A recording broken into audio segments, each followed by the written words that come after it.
Communicating with the dead was common. It wasn't seen as bizarre or weird. It's hard to imagine that now. We look at that and think, why are you opening the gates of hell? Robert Murch, Ouija historian. The first commercial Ouija boards were an instant hit. For about $1.50, an average citizen could buy their very own Ouija, the wonderful talking board, and interact with the spirit world in the comfort of their home. Described by savvy marketers as the magical device that answered questions about the past, present, and future with marvelous accuracy, and promising a link to the material and immaterial, the known and the unknown. The boards sold like hotcakes and were commonly used by people of all ages, occupations, classes, and creeds. Literary musings.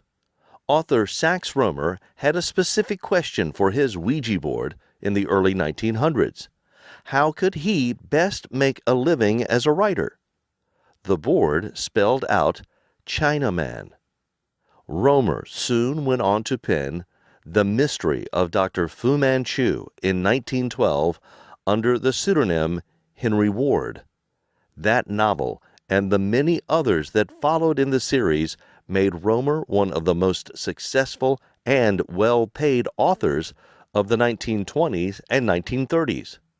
In the case of author Pearl Curran, the Ouija board not only gave her ideas for books, but actually wrote the books for her.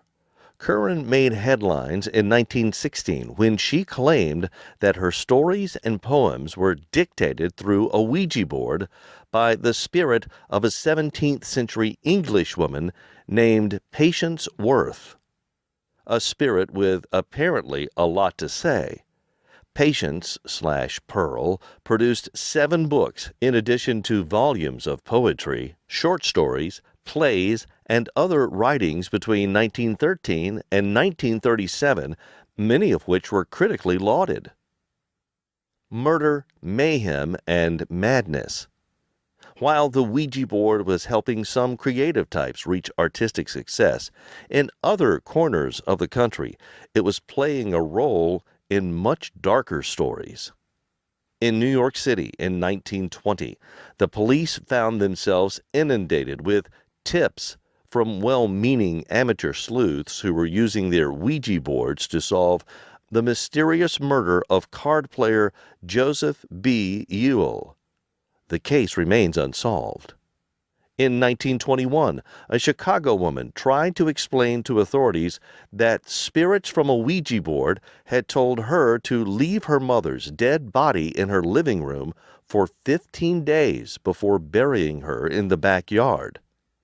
In 1930, in Buffalo, New York, 2 Native American women were tried for the murder of Clotilde Marchand, wife of the famous sculptor Henri Marchand.